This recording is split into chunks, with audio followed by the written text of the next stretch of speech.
오늘 우리에게 주시는 하나님의 말씀은 창세기 4장 11절부터 15절까지의 말씀입니다. 다 함께 봉독하시겠습니다.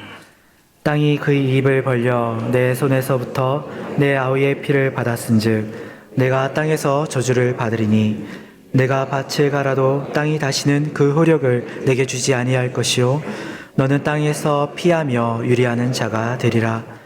가인이 여호와께 아뢰되 내 재벌이 지기가 너무 무거우니이다. 주께서 오늘 이 지면에서 나를 쫓아내시온즉 내가 죄의 낯을 배웁지 못하리니 내가 땅에서 피하며 유리하는 자가 될지라. 물을 나를 만나는 자마다 나를 죽이겠나이다. 여호와께서 그에게 이르시되 그렇지 아니하다. 가인을 죽이는 자는 벌을 7배나 받으리라 하시고 가인에게 표를 주사 그를 만나는 모든 사람에게서 죽임을 면하게 하시니라. 아멘. 현대 영국의 위대한 설교자 중에 마튼 로이드 존스라는 분이 있습니다.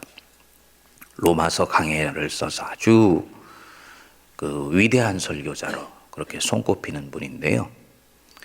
이분이 현대 개신교 교회에 대해서 일가를 하면서 얘기를 했습니다. 현대 개신교 교회 설교에는 심오한 죄론이 빠져 있다. 죄론에 대해서 설교하지 않는다는 것입니다. 하나님이 은혜의 하나님이신 것만 설교하고 그 은혜의 보좌 앞으로 나가기 전에 우리가 주님 앞에서 멀어져 있으며 나타나는 우리 속에 있는 온갖 종류의 인간의 심리적인 자상들, 증세들, 아픔들, 죄가 우리 안에 양산해내는 고통에 대해서 성도들에게 펼쳐 보여주려 하지 않는다는 거예요. 성도들도 그것을 들으려고 하지 않는다는 것입니다. 그러다 보니까 인간이 자기 이해가 대단히 빈약해졌습니다. 자기 문제를 이해할 수 있어야 그 문제를 해결하기 위해서 의지가 나오게 되는데 신앙이 은혜 위에 서 있는 건 좋지만 심오한 죄론이 없는 은혜로는 얄팍한 은혜에 끝일 수밖에 없다는 것입니다. 제가 창세기 3장과 4장에 오래 머무르는 이유가 바로 이 부분입니다. 3장과 4장은 죄가 이 땅에 들어오고 난 뒤에 우리 속에 있는 내면의 증세를 아주 상징적으로 명료하게 보여줘요. 오늘 이제 이 가인이 하나님 앞에 본격적으로 벌을 받는 장면을 보게 되면 하나님으로부터 멀어진 인간, 하나님을 잃어버린 사람들 안에 어떤 마음이 찾아오는지를 잘 보여줍니다. 가인의 죄와 아담과 하와의 죄는 서로 종류가 다릅니다. 아담과 하와의 죄는 하나님에 대한 죄예요. 즉 하나님에 대한 죄 속에서 수직적인 죄입니다. 그리고 이것은 사람 마음 안에 머무릅니다. 그러니까 죄의 성향이라고 얘기할 수 있는 거지. 근데 가인의 죄는 성향 속에 머무르고 있던 죄가 사람에 대한 행동으로 나타나면서 악으로 드러난 것이 이 가인의 죄예요. 그리고 이 부분에 대해서는 반드시 하나님이 일정 정도 판단하시고 심판하신다는 거죠. 그래서 우리 주님이 어떻게 심판하시냐면 11절부터 제가 읽겠습니다. 땅이 그 입을 벌려 내 손에서부터 네 아우의 피를 받았은즉 네가 땅에서 뭐를 받으리니? 저주를 받으리라. 즉 하나님이 만드신 자연, 토지와 사람의 관계가 적대적인 관계가 되기 시작했다는 것이 이제는 아주 저주를 받는 관계로 발전하게 됐다는 것입니다. 그래서 12절 우리 같이 읽겠습니다. 네가 밭을 갈아도 땅이 다시는 그 효력을 네게 주지 아니할 것이요 너는 땅에서 피하며 유리하는 자가 되리라. 밭을 갈아도 땅이 다시는 그 효력을 네게 주지 아니할 것이다. 밭을 갈면서 흘린 땀과 수고에 대해서 땅이 보상을 해주지 않는다 그 얘기죠. 노동을 했는데 결실이 없다. 노동한 만큼에 해당되는 대가가 이제는 너에게 찾아오지 않을 것이다. 죄를 짓기 전에는 오를 뿌리면 500을 주셨어요. 하나님 앞에 죄를 짓게 되었을 때는 오를 뿌려야 오를 주셨습니다. 가인이 아벨을 죽이고 나서 죄가 악으로 드러나고 난 뒤에는 오를 뿌렸는데 이 일밖에 주시지 않는다는 거예요. 그러니까 2단계에 이르게 되면 생은 선물이 아니죠. 불교에서 얘기하는 것처럼 인생은 고해다. 고난의 바다다. 죄 많은 세상의 현실을 가장 상징적으로 표현해 주는 것이라고 저는 봅니다. 생이 선물이 아니라 고생이 아니고, 생이 축복이 아니라 고통의 연속이시오. 콩 심은 데 콩 나고 팥 심은 데 팥 나온다. 원인이 있으면 결과가 있다. 땀을 흘리면 대가가 따랐을 때 적어도 인생이라는 것이 노력하고 살 만한 가치가 있는 것입니다. 또 그것이 정의예요. 정의라는 것은 잘하면 상 받고 못하면 벌 받는 것이 세상에서의 정의고 공평인데, 죄가 악으로 드러나기 시작하면서는 죄악을 저지르고 살기 시작하니까 인생이 공평하지 않은 것입니다. 선하게 살았는데도요, 악이 내게 찾아오는 경우가 이제는 세상 속에 생기기 시작했다는 것이죠. 나도 모르게 세상이 도대체 왜 이래? 인생은 너무 불공평해. 이런 말들이 자기 안에 튀어나오기 시작했다는 것입니다. 그래서 땅이 다시는 그 효력을 네게 주지 아니할 것이요. 그 뒤가 더 아픕니다. 너는 땅에서 피하며 유리하는 자가 되리라. 땅에서 도망 다닌데요, 땅에서 나온 사람이, 아담아에서 나온 아담이, 즉 자기의 고향으로부터 피해서 끊임없이 정처 없이 방황하고 도망 다니며 사는 신세가 됐다는 것입니다. 얼마나 피곤하고 고단합니까?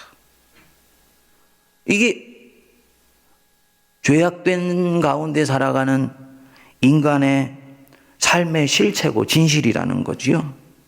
그래서 인간이라는 것이 무엇이냐? 이 창세기 4장이 얘기해 주는 것은 명확합니다. 그들은 고향을 잃어버린 사람들이다. 영혼의 집에서 쫓겨난 사람들이다. 그래서 쫓겨나서 피하고 유리하고 방황하면서 끊임없이 고향을 찾고 있지만은 이미 그 고향은 나에게 아련한 추억이 되어버렸기 때문에 영원히 돌아갈 수 없는 바로 그곳이 되어버린 가운데 살아가는 것입니다. 얼마나 두렵고 떨리고 불안하겠습니까? 어떻게 살아남을 수 있을까? 어떻게 하면 안전할 수 있을까? 이 생각이 이제부터 이 가인에게는 떠나지를 않는 것입니다. 마치 상처난 들짐승처럼 신경을 바짝 곤두서고 있으면서 주인이 그 상처를 치료해 주기 위해서 몸을 만졌는데도요, 오랑거리면서 달려들 것처럼 바짝 그 신경이 곤두서 있는 게 그 인간 영혼의 실체라는 거지요. 하나님을 잃어버린 영혼의 실체예요. 나는 이때까지 한 번도 그거 경험해 본 적이 없는데 그분 참 복이 있는 분입니다. 아마도 은혜 안에서 하나님께서 자라가도록 해주신 분, 어머니, 아버지의 따뜻한 신앙의 모태 속에서 자라난 분이라고 저는 생각을 합니다. 아니면 영혼이 완전히 무뎌진 것이죠.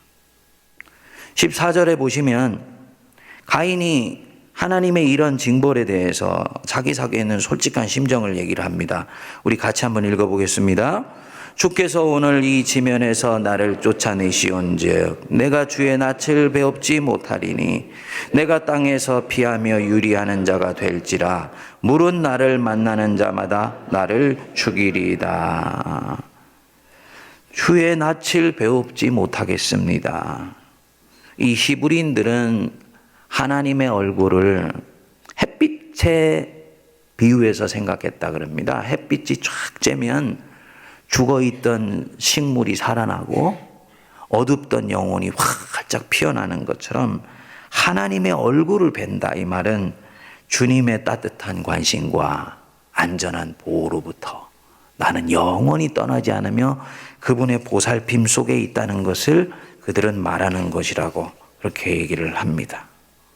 근데 주께서 나를 쫓아내 주신즉 내가 주의 낯을 배웁지 못하리니, 이 말은 뭡니까? 내가 위험해졌다. 내가 이제 안전하지 못하며 대단한 어려움에 처하게 되었다. 그 얘기죠. 여러분, 죄 짓지 마라, 죄 짓지 마라. 심판받는다, 벌받는다 이렇게 얘기를 하는데요. 사실은 심판이 찾아오는 것은 한참 뒤의 일입니다. 죄를 짓는 그 자체가 이미 그 사람에게는 징벌이에요. 죄를 짓게 되면 인간의 영혼은 절대로 잠들지 않기 때문에 그 영혼이 그를 두렵게 하고 불안하게 하고 놀라게 하며 신경을 바짝 곤두서게 만들어요. 그 자체가 이미 징벌이고 심판이에요. 그러니까 사실은 죄를 짓는 것은 그런 부분에 있어서 자기가 자기 영혼을 찢고 상하게 만드는 일입니다. 이게 안타까운 거지. 하나님이 그들을 그의 징벌 가운데로 내어버려 두셨다고 로마서 1장 얘기했잖아요. 죄 짓도록 내버려 두는 그 자체가 하나님의 심판이고 하나님의 징벌이에요. 그러니까 성도가 자기 자신을 진심으로 자기 영혼을 사랑하기 위해서라도 살피고 성찰하면서 죄가 나로부터 멀어질 수 있도록, 또 나도 모르게 부지불식간에 아직 약해서 죄를 짓게 되었을 때는 빨리 달려와서 하나님 앞에 용서를 구하고 주님의 낯빛을 다시 구해야 되는 것이지요. 그 자기를 위해서라도 그렇게 해야 되는 것입니다. 이 가인을 보십시오. 얼마나 불쌍합니까? 지면에서 나를 쫓아내시온즉 내가 주의 낯을 피하지 못하리오니 내가 땅에서 피하며 유리하는 자가 될지라. 물을 나를 만나는 자마다 나를 죽이겠나이다. 어떤 주석책은 보니까 가인이 지금 벌을 조금이라도 덜 받으려고 하나님 앞에 엄살 부리고 있다고 해석을 해놨더라고요. 저는 인간을 너무 표면적으로 보는 것 같아요. 우리 기독교 신앙이나 이 신학자들이 인간을 너무 표면적으로 보는 것 같아요. 시기심이나 분노를 절제하지 못하고 결국은 쏟아내고 말았지요. 그렇지만 쏟아내어서 분노를 분출하고 난 뒤에 그 사람은 분노를 손에 쥐고 칼을 들 때 사람과 전혀 다른 사람이에요. 맞지요? 쏟아내고 나면 만족과 기쁨이 찾아옵니까? 아니요. 얼마나 허망한데.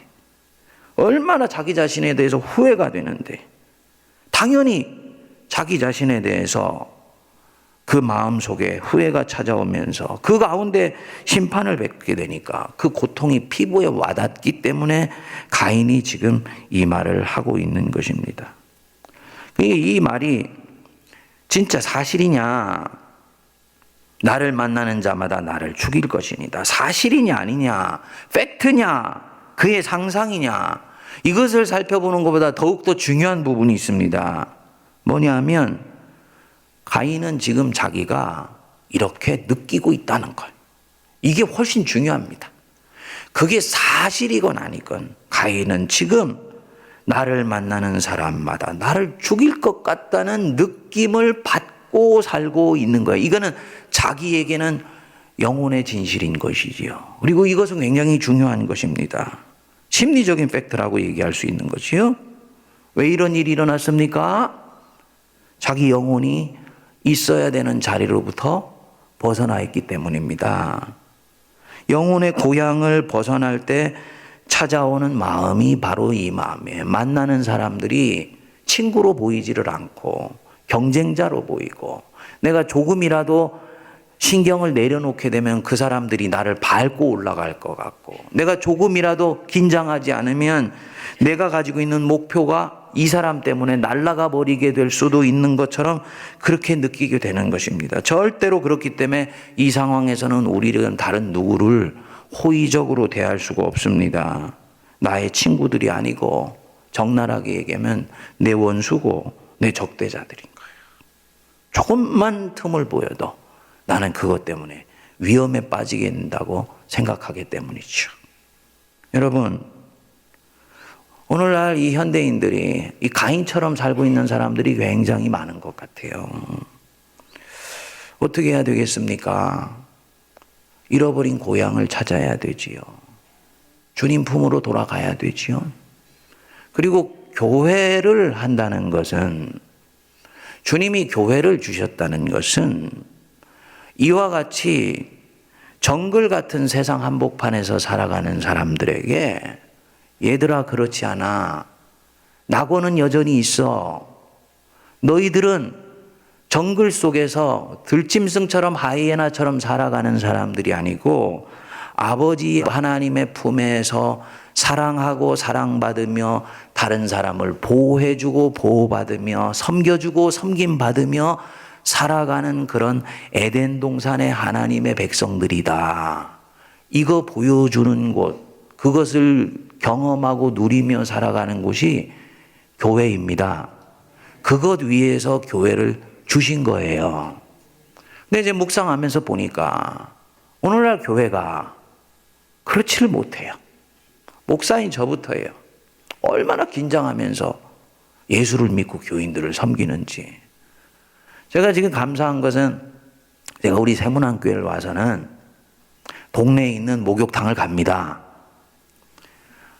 포항에 있을 때는요, 1년 반 동안 동네에 있는 목욕탕을 안 갔어요. 목욕탕 가서 교인들 만날까봐. 근데 어느 날 생각해 보니까 내가 스스로 마음의 감옥을 만들어 놓고 목회를 하고 있는 것 같아요. 예? 목사의 설교가 하나님의 말씀이 되는 것은 그 말씀 자체가 가지고 있는 위력과 말씀을 말씀되게 하는 성령의 힘인 것이지, 목사 자체가 신통하고 방통하며 거룩하고 신비하게 보이기 때문에 하나님의 말씀이 되는 것은 아니거든요. 맞지요? 여러분, 여기서 설교하면 하나님의 말씀의 권위가 크고 저기서 설교하면 하나님의 말씀의 권위가 작습니까? 여기서 설교하면 하나님이 위에서부터 말씀하시고 요 밑에서 설교하면 하나님의 말씀이 땅에서 기어다니는 그런 말씀이 되는 거예요? 아니거든요. 개신교는 그렇게 예수 믿지 않고 말씀 믿지 않아요.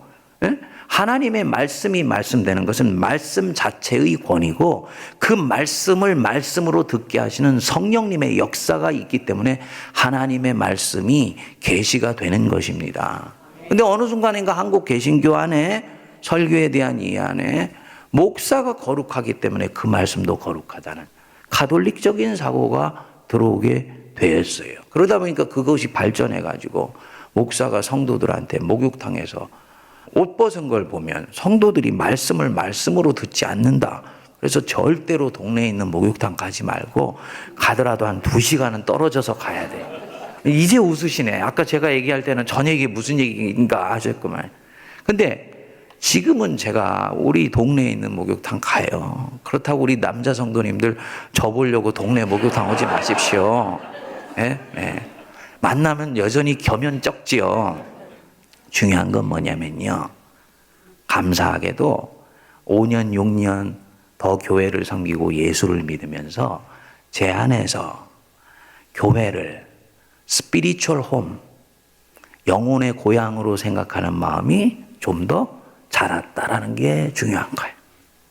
저는 여러분들도 그럴 수 있게 되기를 바랍니다. 서로가 서로에 대해서 긴장하고 감시하고 체크하고 두드리면서 만나지 마세요. 교회는 그런 곳이 아니에요. 서리 집사는 항존직을 견제하고 감시하고, 안수 집사님들은 장로님들 잘하는지 끊임없이 살피고 견제하고, 장로님들은 또 목사가 똑바로 하고 있는지, 재정을 허투루 쓰고 있지는 않는지, 권력을 남용하고 있는지 아닌지 끊임없이 견제하고 감시하는 이 영적인 기조가 어느 순간부터인가 한국교회 안에 만들어졌습니다. 그러다 보니까 내가 성령의 자유함 가운데 부르심을 따라 하나님을 섬길 때예요. 그 목회자의 의욕과 역량이 완전히 꼽혀서 교회를 위해서 순교할 각오로까지도 섬길 수 있는데 견제하고 감시하는 가운데에서 주님을 섬기니까 자기가 가지고 있는 역량조차도 발휘하지 못하는 일들이 한국교회 안에 너무너무나 많아요. 동의하시죠, 여러분? 예. 오늘 어떻게 하다 이 얘기까지 나오는지 모르겠는데 비밀 하나 가르쳐 드릴게요. 이 세상에 직업으로 치면 제일 순진한 직업을 갖고 있는 사람이 누군지 압니까? 목사입니다. 목사는요, 순진해서요, 누가 잘한다 그러면 나중에 빨개 벗고 춤까지 춰요. 진이 그렇게 만들어져 있어요. 그렇게 만들어져 있어요. 우리 부목사님들 잘한다 격려해 주시면 더 잘해요. 근데 어떻게 보면 한국교회 안에 장로가 되고 나면은 제일 첫 번째 하는 일이 선배 장로님들이 오셔가지고 담임 목사님 허투루 저기 하시지 않은지 항상 견제해야 돼, 살펴야 돼, 감시해야 돼. 그것도 있어야지요. 있어야 돼요. 근데 그게 주가 되면 안 됩니다. 목회자와 장로님들은 부부 사이예요. 그렇기 때문에 가장 서로 아름답게 살피고 돌보면서 함께 주님의 일들을 만들어가고 목회자의 아론과 훌이 되어서 사역을 함께 나가는 동역자인 거죠. 이게 첫 번째인 것입니다.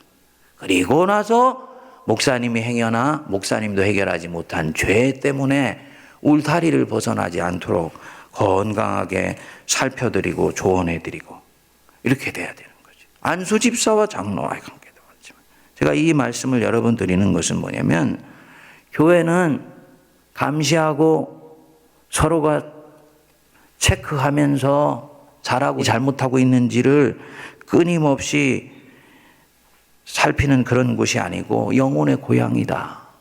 서로가 무장하지하고 만나도 되고요. 내 흉과 허물을 오픈해도 되는 곳이고 그리고 그곳에서 하나님의 은혜 속에서 서로 자라는 곳이 교회입니다.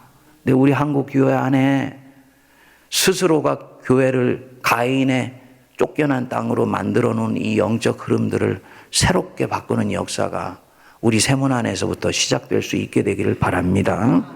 네, 그래서 교회는 서로 사랑하고 서로 살피고 행정이 우선이 아니고 목양이 우선으로 이루어지는 곳이고 그 목양을 위해서 행정이 뒷받침해주고 격려해주고 지지해줄 때 그 교회가 가인같이 유리되어서 방황하는 세상에 있는 사람들로 하여금 영혼의 고향을 발견하여서 기쁨을 회복시켜주는 곳으로 하나님께서 사용하시고 역사해 주실 줄 믿습니다. 시간에 우리 같이 기도하겠습니다. 우리 주 예수 그리스도의 크신 은혜와 하나님 아버지의 만극하신 사랑하심과 성령님의 위로교통 감동 감화 역사하심이 어둡고 칙칙해 보이는 이 세상 한복판에서 하나님의 은혜의 햇살을 간구하며 오늘도 유리하고 방황하는 백성들 속에 영혼의 고향을 찾아지기로 다짐하여 세상 한복판으로 나아가는 모든 주의 백성들 머리 위에 피로 값주고 사신 이 교회와 민족과 열방 위에 이제로부터 영원토록 함께하옵시기를 간절히 축원하옵나이다. 아멘.